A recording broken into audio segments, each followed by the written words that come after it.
अस्सलाम वालेकुम दोस्तों। उम्मीद करते हैं कि आप लोग खैरियत से हैं दोस्तों। अल्लाह के पास तो एक दिन हम सब ने जाना है, लेकिन पाकिस्तान में जो इस वक्त एक इंसान की ज़िंदगी और मौत में फ़र्क है ना, वो ना होने के बराबर है। और जो उस इंसान की ज़िंदगी की कदर और कीमत क्या है ना, वो तो अंदाज़ा लगा सकते हैं कि जो आजकल हो रहा है। इस पे सियासत तो हरगिज़ नहीं की जा सकती, कल जो हादसा हुआ है। लेकिन अब डेफ़िनेट इतना बड़ा हादसा है और इस पे लब कुशाई ना की जाए, ये भी मुमकिन नहीं है। इमरान खान साहब के किरदार पर जितनी बात की जाए ना, उतनी ही कम है।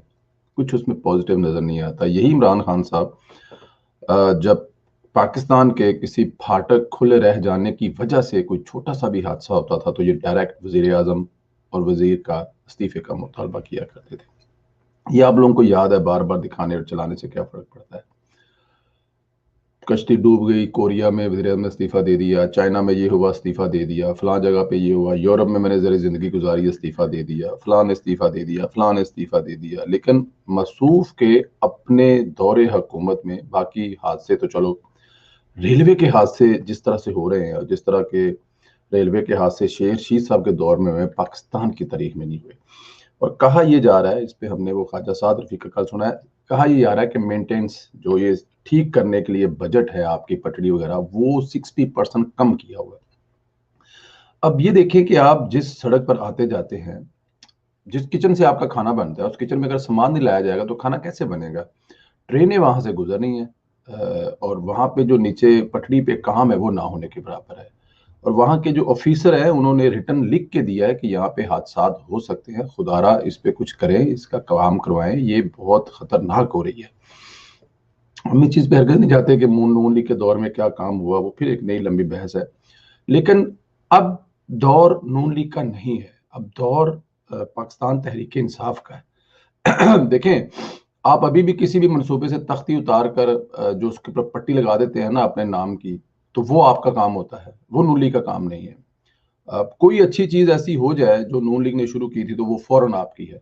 लेकिन हादसा 3 साल के बाद भी हो रहा है और आप ये कह रहे हैं कि ये जिम्मेदारी साद रफीक साहब की है, और इस पे आजम स्वाति साहब इस्तीफा क्यों दें?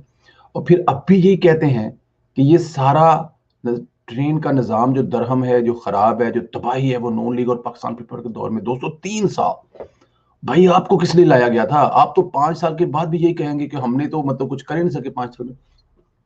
असेंबली में कल फवाद चौधरी साहब, पहले तो फवाद चौधरी साहब ने जो कहा वो सुना आपने कि ये हादसा जो है ये डेफिनेट इसका जिम्मेदार साद रफीक है, तो आजम स्वाति इस्तीफा क्यों दे? उसके बाद असेंबली में क्या कहा, ये सुनिए जरा। देखा कि पीपल्स पार्टी और नून लीग ने इस रेलवे को चलाया, उसके नतीजे में आज हमें हादसों का सामना करना पड़ रहा है।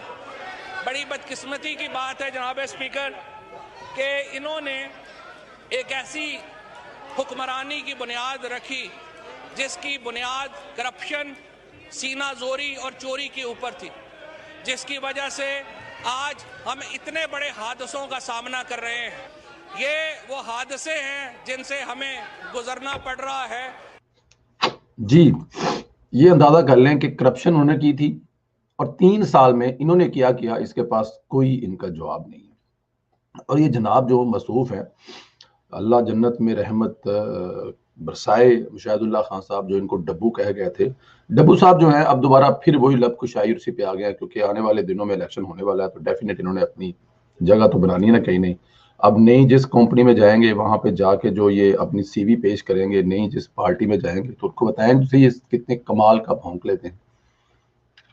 तो वहां पे वो खड़े होकर ये कह रहे हैं कि ये जो जिम्मेदारी सारी है नून लीग की, इसमें हमारा तो कोई लेना देना नहीं है, हमारा तो मुसाफिरों ट्रेन में बैठना है तो बैठो, नहीं बैठना तो ना बैठो, जीना जियो, मरना है तो मरो, हमारा इससे कुछ लेना देना नहीं है, क्योंकि ये नून लीग के दौर की बनी हुई ट्रेनें हैं। ये इनकी इनकी नून लीग पे भी उन्होंने जिम्मेदारी डाली, बड़ी मेहरबानी, ये कायदे पे डाल सकते थे, ना आप पाकिस्तान डालते तो ना ये हादसे होते। ये वफाक के वजीर हैं इतलात के। अब पंजाब की वजीर वजीर साहब ने क्या कहा है, जो पंजाब में फिरदौस आशिक इवान साहब है, उन्होंने क्या कहा है वो भी सुन ले जरा इस साथ से।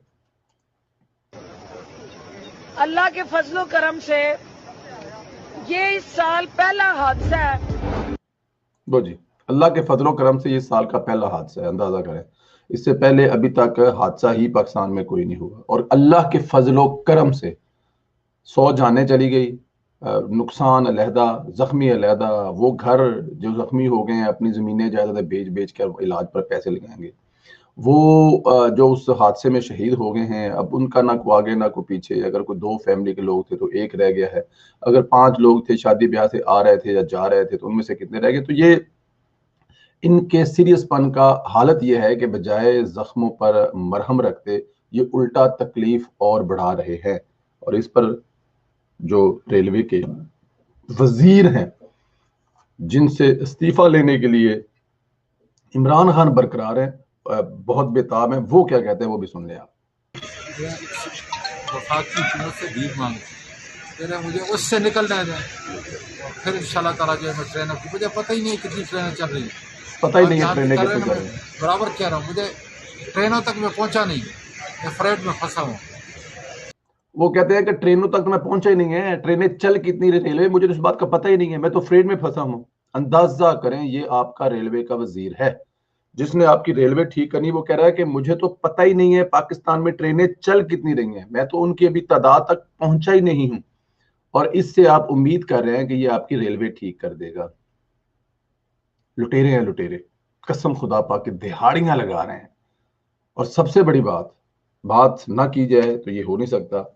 عمران خان صاحب کہا کرتے تھے کہ اگر اوپر چور ہونا تو نیچے سارے چور ہوتے ہیں. ثابت ہو رہا ہے کہ عمران خان صاحب چور ہیں اور ان سب کے سردار ہیں، حصہ بانٹ رہے ہیں، دہاڑی لگا رہے ہیں عمران خان صاحب. یہ کیسے ہو سکتا ہے یار، کیسے ہو سکتا ہے؟